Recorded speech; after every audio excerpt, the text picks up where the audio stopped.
నమస్కారం. ఈరోజు print media, electronic మీడియాకు ఈరోజు రైల్వే కోడూరు ఎమ్మెల్యే గారి మీద వచ్చిన దుష్ప్రచారంపై ఆ కన్న తల్లిని ద్వారా మీకు తెలియజేయడం జరుగుతోంది. ముఖ్యంగా ఇసుకపట్ల సృజన్ అనే ఒక ఆయన మన సింహాద్రిపురంలో ఉద్యోగం చేస్తూ పంచాయతీరాజ్ డిపార్ట్మెంట్ లో చనిపోయినాడు. చనిపోతే మానవతా దృక్పథం కింద ఆయన కూతురైనటువంటి వీణ అనే ఆమెకు మొట్టమొదటి పోస్టింగ్ రైల్వే కోడూరులో ఇచ్చారు. 2021 మార్చి 13వ తేదీ రైల్వే కోడూరు పంచాయతీ ఆఫీసులో జాయిన్ అయింది. 2 ఏళ్లు ప్రొబేషనరీ పీరియడ్ అయినా ఈ రోజుకి 5 ఏళ్లైనా ఇంతవరకు ఆ అమ్మాయికి సర్వీస్ రిజిస్టర్ కాల. చెక్ చేసుకోండి. ఎందుకంటే సర్వీస్ రిజిస్టర్ ఇవ్వాలంటే ఆ కాండక్ట్ వాళ్ళేదో కావాలి. మీరు ఇకపోతే ఏమన్నారు, కానీ ఎలా జీతం తీసుకునేందో ఆ దేవుడికి తెలియాలి. ఎస్ఆర్ కూడా స్టడీ కాకుండా ఈ లేడీ మా ఎమ్మెల్యే దగ్గరికి పిఏగా ఉంటాను అని వెళ్ళింది. ఆ రోజే మేము ఇదే సినిమా కాదు, ఎవరు ఆడవాళ్లు అర్ధరాత్రులు అపరాత్రులు వద్దు అని చెప్పి ముఖ్యంగా incharge గారైతే మేమైతేనేమి Janasena party ఖండించాం.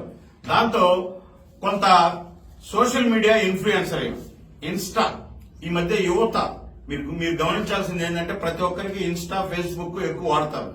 At the same time ఆ ఇన్స్టాలో మా ఎమ్మెల్యే గారికి మెసేజ్లు పెడుతూ యంగెస్ట్ ఎమ్మెల్యే, కంగ్రాచులేషన్స్ సార్, మీరు అదే సామాజిక వర్గం ఒకటే. సామాజిక వర్గంలో మామూలుగా ఇప్పుడు కొన్ని ఉంటాయి, అంటే పోకనాటి అట్లంట, మేము ఇది మీరేంటి అంటే ఎవరైనా స్పందిస్తారు. సాటి సామాజిక వర్గం ఎవరో అంటే మనం అని. ఈమె ఎమ్మెల్యే గారికి గాని వాళ్ళ మదర్ వాళ్ళ దగ్గరకు పోయి నేను మిమ్మల్ని మ్యారేజ్ చేసుకోవాలి, నేను శ్రీధరణ చేసుకోవాలి అని చెప్పి పెళ్లి కానట్లు వాళ్ళ తల్లిదండ్రుల దగ్గర మీకు బంధువులు అవుతామని చెప్పి పోతే వాళ్ళు తీవ్రంగా ఖండించి పంపించారు. ఆ రోజు నుంచి శ్రీధర్ తో చాటింగ్ చేస్తూనే వీళ్లతో విపరీతంగా ఫోన్లు చేస్తూ కొంచెం టార్చర్ పెట్టింది. ఎటువంటి టార్చర్ అంటే అటువంటి టార్చర్. ఆమె నేను హిస్టరీ చెప్పను గాని ఆమె ఈ విషయం తెలిసినాక మా బాధ్యతగా తీసుకొని నేను ఒకసారి ఆమెకు ఫోన్ చేశాను. అమ్మాయి ఏంటిది ఇలా వస్తున్నాయి, ఇది ఒక ఎంప్లాయీగా చూసుకోండి అంటే ఆ అమ్మాయి దగ్గర నుంచి వచ్చిన ఆన్సర్ ఏం తెలుసా, అన్నా మీరు కూడా ఇంత ఎడ్యుకేటెడ్ గా ఉండి ఇటు మాట్లాడతారా, I have good husband with golden child అని చెప్పింది. నాకు ఒక మంచి భర్త ఉన్నారు. ఎవరంటే అమ్మమ్మ సారీ అమ్మ బయట మాట్లాడుకుంటున్నారు కాబట్టి చెప్పాను, అలా కాదు అని చెప్పి ఒక ఆడబిడ్డగా చెప్పాను. తర్వాత ఇప్పుడు నేను మాట్లాడా అమ్మాయితో. దాని తర్వాత ఈ స్టోరీ అంతా జరిగిన తర్వాత మీకేం కావాలని అడిగితే నాకు మ్యారేజ్ కావాలి, నేను సారీ టు సే ఆ పాప నాతో చెప్పింది. నేను టెక్నికల్ గా కూడా మాట్లాడుతున్నాను. నన్ను ఈ సాక్షి ఛానల్ నేను అడుగుతున్నా వైసీపీ వాళ్ళను, ఆ పాప చెప్పిన ఆడియోలు ఉన్నాయి, వీడియోలు ఉన్నాయి. మీకు దమ్ముంటే ఎవరో నేను చర్చకి రమ్మని మీ ఛానల్కి పిలిచినా వస్తాను, ఏ ఛానల్కి పిలిచినా వస్తాను. సైంటిఫిక్ గా కూడా ఒక గైనకాలజిస్ట్ ని పిలిచి నిరూపించండి. మాతో ఛాలెంజ్లు చేసిన ఆడియోలు మా దగ్గర ఉన్నాయి.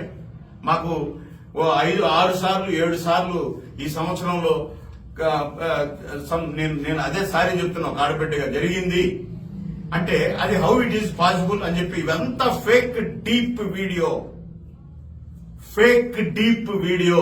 నేనేం చేస్తానో చూడు, ఒక 100 సార్లు వార్నింగ్ ఇచ్చిన వీడియోలు ఉన్నాయి. ఆయనకు కాకుండా ఆయన స్పందించకపోతే మా అందరికీ నేను ఈ రోజే సాక్షికి పోతా, రేపు అక్కడికి పోతా అని చెప్పి ముందే చెప్పి పోయింది. ఈమె పెట్టిన కేసు రిజిస్టర్ అయింది దాదాపు 5-6 సెక్షన్ల కింద నాన్ బెయిలబుల్ కేసుగా. అలాగే ఒక విలేకరి పెట్టిన ఎఫ్ఐఆర్, ఈ 2 ఎఫ్ఐఆర్లు అయితే ఉద్యోగం ఉండదు. ఒక జర్నలిస్టు శంకర్రాజు అనే వ్యక్తి ఆయన మీద దాడి చేసింది. మీరు ఆయన మీద దాడి చేసినప్పుడు ఆయన మీద వాడిన భాష మీరు చూడండి. ఆయన మీద దాడి చేసినప్పుడు ఆయన వాడిన భాష ఇంటికి పిలిపించి ఒక రౌడీలాగా ఏ స్త్రీ మాట్లాడలేనట్టు బూతులు తిడుతూ ఆయన మీద అటాక్ చేసి కొట్టింది. ఇప్పుడు మళ్ళీ ఏం చేసింది, ఆమె మాట్లాడినటువంటి ఆడియో ఉంది నా దగ్గర. మేము ఏమనుకుంటున్నారు, మీరు డబ్బులు ఇస్తారా లేకుంటే నా దగ్గర కొన్ని ప్రూఫ్స్ ఉన్నాయి, మిమ్మల్ని నేను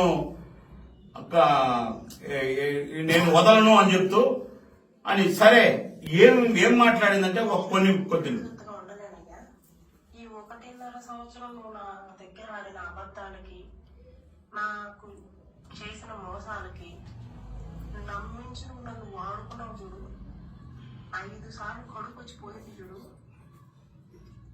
దాని ఇదంతా ఒక ప్రీ ప్లాన్డ్ ఆడియో. 25 కోట్లు సాయంత్రం 20 అక్షరాలు 25 కోట్లు అడిగానండి.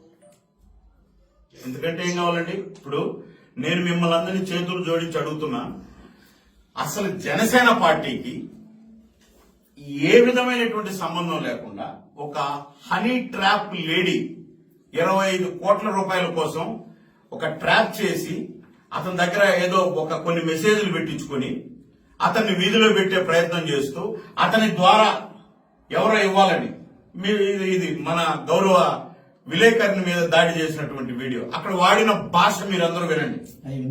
అంటే కాబట్టి నేనేం చెప్తున్నానంటే ఈ 2 ఎఫ్ఐఆర్లు ఎప్పుడైనాయో వచ్చేసింది. తర్వాత నేను ఇంకోటి కూడా చెప్పదలుచుకున్నాను మీకు. 2021-22 నుంచి తిరుపతి పట్టణంలో ఆమె ఒక ఇల్లు తీసుకుని ఉంది. నేను పేదరాలను నాకేం తెలియదు అంటుంది కదా. తిరుపతి పట్టణంలో 3 సంవత్సరాల నుంచి ఇల్లుంది. ఈమె చెప్తుంది కదా 1.5 సంవత్సరం నుంచి శ్రీధర్ అని. మరి ఈ ఇంటి ఓనరు కడప జిల్లా ఎస్పీకి కంప్లైంట్ చేశాడు. నన్ను బెదిరిస్తోందండి, మీ పంచాయతీ ఆఫీసులో వీణావాణి అని ఉండే ఒక లేడీ అని ఎస్పీకి పెడితే ఆ ఎస్పీ పంచాయతీ ఈవోకి పంపించాడు. అదేందయ్యా అది, ఖాళీ అన్నా చేయమను డబ్బులన్నా ఇవ్వనని. అప్పుడు ఈవో ఆ ఎస్పీ గారికి ఇచ్చిన కంప్లైంట్ తో వాళ్ళు ఖాళీ చేయించండి లేదా డబ్బు ఇవ్వండి అని చెప్పి ఈవో ఇచ్చిన రిటర్న్ ఎస్పీకి పెట్టుకున్నటువంటి ఆ ఓనర్ ఎస్పీకి పెట్టుకున్నటువంటి కంప్లైంట్. ఇలాంటివి కోకొల్లలు. బద్వేల్లో ఒక మొట్టమొదటి ఒక అతనికి ట్రాప్ వేసి 17 లక్షల రూపాయలతో కోర్టు ద్వారా విడిపోయింది. రెండోది భర్త. నేను అనుకోవడం అసలు ఈ భర్త అందరూ కలిసే చేసి ట్రాప్ వేశారు. ఇది ఎందుకంటే నేను చెప్తున్నా ఓకంగా, నేను ఆ పిల్లోడితో మాట్లాడి నాకు చేశాడు, అన్న నాకేదో న్యాయం చేస్తాను. ఏంటంటే అతను చెప్పిన మాట ఏంటంటే నా దగ్గర చాలా హార్డ్ డిస్కులు ఉన్నాయన్నా, మా ఇద్దరి దగ్గర ఏదో ఒకటి చేయకూడదు అన్నాడు. ఒకరోజు ఫస్ట్ టైం చేసినప్పుడు నా కొడుకుని నాకు ఇప్పి అన్నాడు. న్యాయమే కదా, ఇప్పిద్దాం అనుకుంటే అన్నాడు. ఇదంతా ఒక డ్రామా. ఇది డబ్బుల కోసం చేసిన డ్రామాలో ఒక 28-29 ఏళ్ల యువకుడులాగా అందరిలాగే ఇన్స్టా చూస్తున్నటువంటి ఒక యువకుడిని ఎమ్మెల్యేని మోసం చేసి ఇప్పుడు ఇది కూడా ఏం నడుస్తుంది. నేను ప్రత్యక్షంగా నా చెల్లెలు లాంటి దానివమ్మ, నువ్వు రా కూర్చొని మాట్లాడదామని నేను పిలిపిస్తే నాతో ఆ పాప దాదాపు 1 అవర్ 1.5 అవర్ మాట్లాడింది. మీకు నేను ఓపెన్ చెప్తున్నా. సరే అన్నా సరే అన్నా సరే అన్నా. దాని తర్వాత మాకు తెలుస్తాయి కదా. 4 రోజుల నుంచి సాక్షికి పోతుందంట. ఎవరో ఆయన పొన్నవేలు సుధాకర్ రెడ్డిని కలుస్తాదంట, ఎంపీని కలుస్తాదంట, ఎక్స్ ఎమ్మెల్యేని కలుస్తాదంట. ఇందాక సాక్షిలో ఎక్స్ ఎమ్మెల్యే గారు కూడా నేను మీకు అండగా ఉంటాను ఆ పాపకు అన్నారు. ఎస్, మేమేమండి పవన్ కళ్యాణ్ గారు, జనసేన పార్టీ, ఎన్డీఏ ఎవరైనా సరే అన్యాయం జరిగిన మహిళలకు అండగా మేమెందుకున్నాం. నేను ఎమ్మెల్యే గారిని కోరేది ఒకటే, న్యాయానికి అండగా ఉండండి. దాంట్లో నిజాలు ఎన్నో అండగా ఉండండి. లేదంటే ఇక్కడ చూస్తూ కూర్చోమేము చాలా మందికి మేము అండగా ఉండాల్సింది వస్తుంది. అటువంటి విషయాల్లో మీరు కెలికి అనవసరంగా దీన్ని ప్రాధాన్యత చేయదు. ఆల్రెడీ సాక్షి ఏం పెట్టిందండి? సాక్షి ఫేస్బుక్ లో పరిచయాన్ని అలా చేసుకుని మహిళా ఉద్యోగులపై వేధింపు పర్యం. ఫేస్బుక్ లో